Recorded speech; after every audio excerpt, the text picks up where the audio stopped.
Hi there, I'm Joe Ty from Values Coach. I am the guy who, along with Florence Nightingale, wrote the book that you all now have, The Florence Prescription, about moving from a culture of accountability to a culture of ownership. And in this quick webinar, I'd like to share with you what 93 of your colleagues told me about your perceptions of the culture of the place where you work. Here's the executive summary. Most of you said that it's pretty good, actually quite good in some cases. A few people had some significant concerns, but all in all, quite good, quite positive, with, as there always is, some real opportunities for improvement. So the first couple of questions had to do with personal commitment, your personal commitment, beginning with this. What do you like best about working in our emergency department? And the responses were incredibly positive, heartwarming in many cases. People talked about the team, the colleagues you got to work with, the challenge of the patients that you got to care for every day, the educational opportunities of being at a place like University of Iowa hospitals and clinics. The next question, I am personally determined to give my best effort at work every day. Here's how these charts work. The green bar, strongly agree. That's the smaller percentage number. 57% of you strongly agreed with that comment. And the bigger percentage number is green plus blue, strongly agree and agree. So as is always the case, more than 9 out of 10 people either agreed or strongly agreed. You're going to try to do your best every day. I guess what was a little surprising to me is I would have expected the green bar to be higher. I would have expected that to be more than just shy of 6 out of 10, more like 9 or 9.5 out of 10, strongly agreeing that you're going to do your best every single day. And we've seen it be that high. The next series of questions had to do with organizational commitment, beginning with the question about pride. And again, 2 out of 10 people said we strongly agreed with the fact that we have a strong sense of pride at being a member of the emergency department team. 7 out of 10 either agreed or strongly agreed. And again, I think we'd all agree that you would like to see that green bar be much higher. I feel encouraged by my leadership team. This is actually more positive than we usually see, but 1 out of 4 strongly agreed, and 7 out of 10 either agreed, and almost nobody strongly disagreed with that statement. And then, of course, this is an area of some concern because most of you felt like you're not being as strongly supported by top administration, by UIHC leadership as you'd like to be or as you used to be.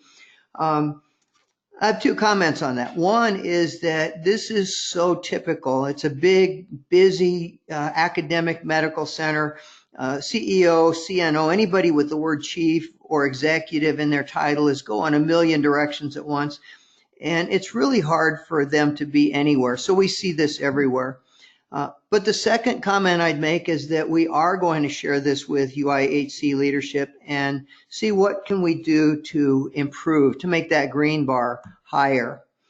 So I asked a question or two about change management. Our people don't just complain about problems, they work to find solutions. Almost nobody strongly agreed with that statement, and more than half of you did not agree with that statement.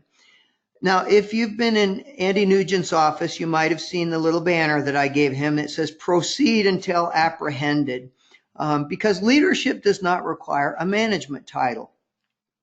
This attitude, this mindset of taking initiative, of not just complaining about a problem, but finding a solution or finding someone who can find a solution is so important, not just to having a great place to work, but in terms of quality and safety. Here's an example.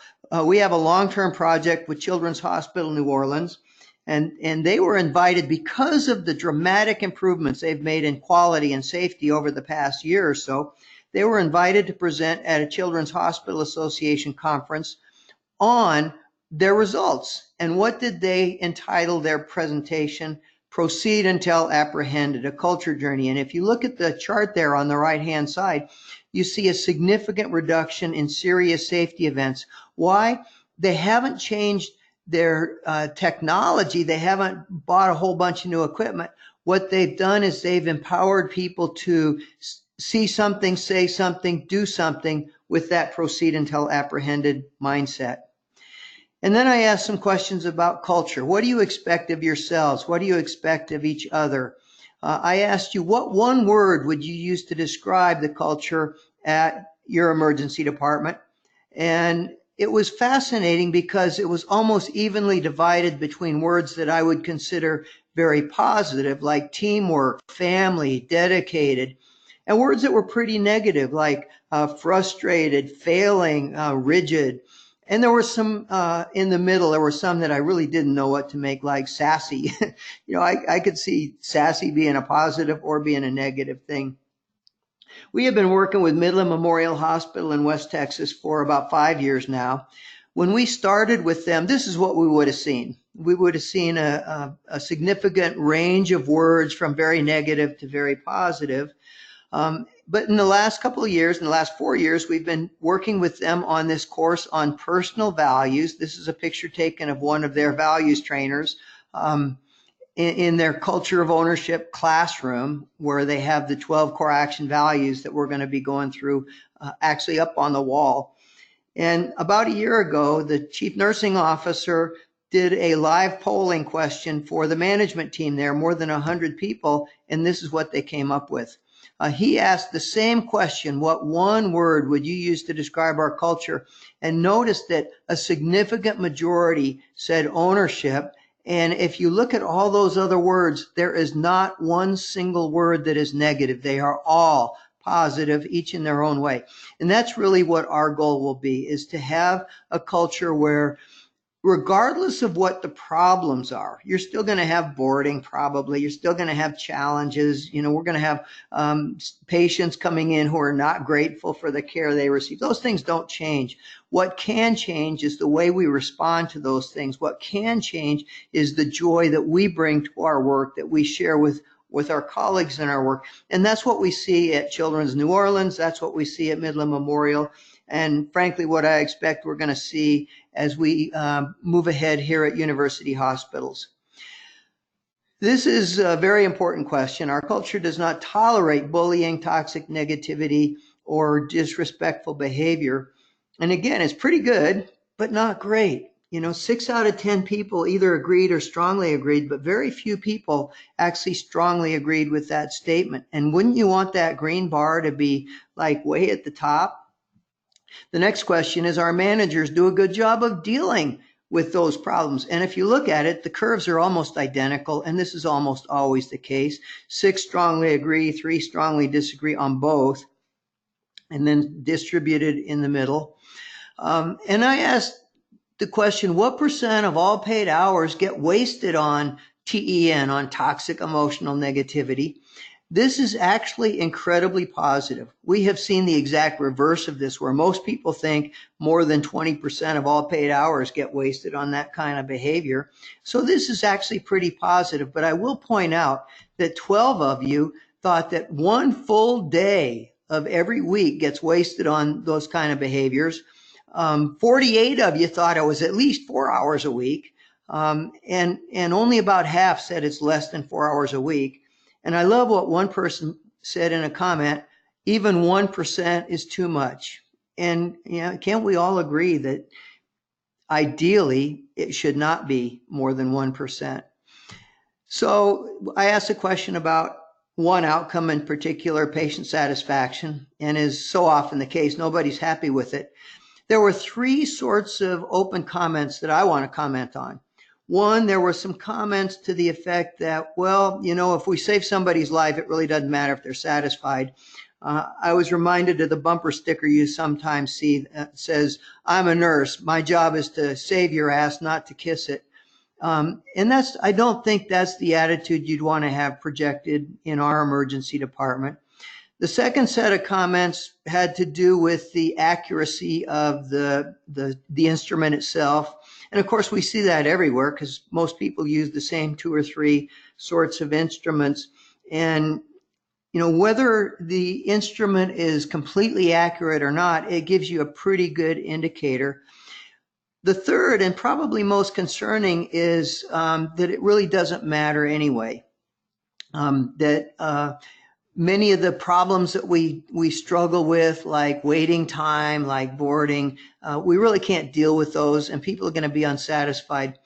I will tell you that we have worked with organizations where patient satisfaction has gone from very low to much higher without changing those problems, just because of the enhancement in the culture, moving toward that culture of ownership. So let's look ahead. We're going to be working together, and you'll be hearing more about what we're going to be doing.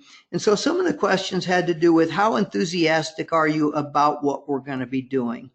First question, what do you think about the book that everybody got? And of course, at the time this survey went out, many of you hadn't had a chance to read it, but I was very encouraged with this.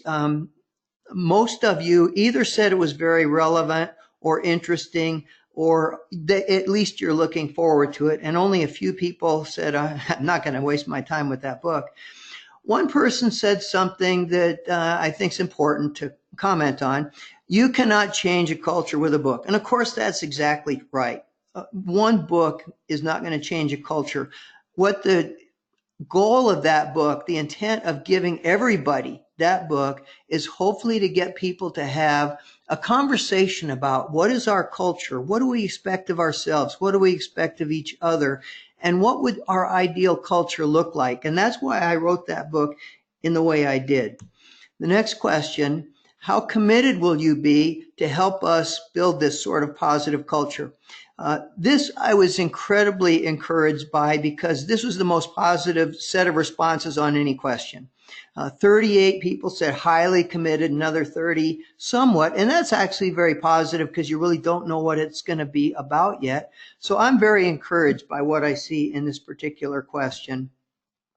And then a question about the 12 core action values, which are in the appendix of that book. And again, a fair amount of wait and see, the number one, but that's okay because you really don't know what it is. But very, very little disengagement, very little, don't tell me we're going to waste our time on this. I do have a request for the people who are down at that end, that this is going to be a waste of time. I don't need this, we don't need this. And here's my request. We have seen many, many, many people make incredibly positive changes in their lives as a result of this course. If you don't think this is something for you, fine, but please don't deprive somebody else of a benefit they might get by rolling your eyes, by down talking it, by trash talking it. Just keep that opinion to yourself and let somebody else benefit who really does, who really can improve the quality of their life and the outcomes they gain in their lives by taking this course. So there was some really good news. As I've sort of alluded to already, only 5% of all the responses possible strongly disagreed with a positive statement about your culture. Like, our people are proud of working here. We don't tolerate toxic negativity. Some sort of good news, it really wasn't that great a news, is that only 14% of the opportunities people had to comment were strongly agree. And this is why this is so important. Gallup organization, they do the Gallup polls, and they've done a lot of research on employee engagement.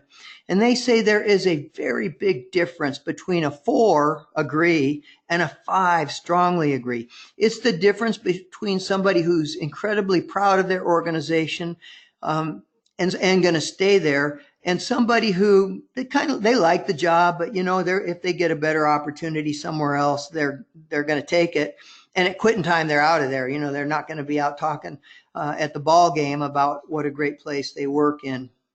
And so this is what you told me your billboard would be. I'm not being judgmental. I'm not being critical. I'm not analyzing this. I'm just saying that the results of the survey, you're telling me, 93 of you, that you give great care with a pretty good attitude. And my question is it really great care if it's delivered with a pretty good attitude? Is it the kind of place you want to work? Is it the kind of place you'd be bragging to your kids about? Yeah, we give great care, and you know what? We have a pretty good attitude. Or would you like to give great care with a great attitude? So here's where we're going to go next. The question that I started with in this course many years ago is, what are the values that no matter what one's religious belief or non-belief, no matter what their politics, no matter their ethnic background, how they make a living, what are the values that are universal? And I worked on this course, and it's called These Are Your Values, because from authenticity to leadership, they really are the values that we all want to live ourselves, the values we want to teach our kids, the values that we'd like to see reflected in the work that we do, and how we care for our patients. And you'll see that for each organization, the course stays the same, but we tailor it for the organization. We give them their own workbook cover. We tailor the delivery to the type of organization that they are. This is our most recent group of values trainers at Children's Hospital New Orleans. And you can see there's an incredible amount of joy and pride and ownership in this group. We always do a follow-up survey after the course, and typically 7 out of 10 people say that becoming a values trainer has been a life-changing experience for them. And of course, if it's a life-changing experience for them, they're much more likely to provide that kind of experience for the people they share the course with. And I want to introduce you to this guy, Kit Bredemus. He's was the director of the emergency department at Midland Memorial Hospital in West Texas. I say was because today he's the chief nursing officer. He's been promoted. When we started with them, their patient satisfaction was in the bottom 10% nationally. Some months they were in 1%. And like you, they use Press Ganey. Now they are consistently running in the top 10%. They've been asked to present at National Press Ganey conferences. Kit has written articles about it. Employee engagement and satisfaction has gone from the bottom to the top, and it's been reflected in their quality outcomes as well. They didn't spend a whole lot of money on new technology or pay raises or things like that. The change was almost exclusively in culture. And Kit was recently asked to write an article, and it's in the current edition of Nurse Leader, if you see that journal, about how changing the culture improved nurse engagement and a superior patient experience. And I want to share with you the final sentence in his article. He said, most importantly, many of our staff have gone on to enrich their personal lives by living their values more authentically. And you know, I found this picture on the internet, and it is a great metaphor for the work we do and what our goals are. It's this tabby cat looking in the mirror and seeing the lion look back. And that's really what a culture of ownership, what the 12 core action values are really all about. It's not about patient satisfaction and productivity. Those are trailing indicators. This is about helping each person look in the mirror and see, who could I be if I didn't let fear stop me from doing what I have to do? What could I achieve if I stopped listening to negative self-talk and talk back to it? Who could I be, and what would I achieve if I could do a better job of getting clear about what my values are and living those values more effectively? And that's the bottom line of our work at Values Coach. I am very much looking forward to working with you and the team at the University Hospital's Emergency Department. You may know that 40 years ago, I was administrator of that department back when Air Care and the EMS Learning Resources Center were getting started. So it sort of feels like a homecoming, and I'm looking forward to working with you all. We'll see you then.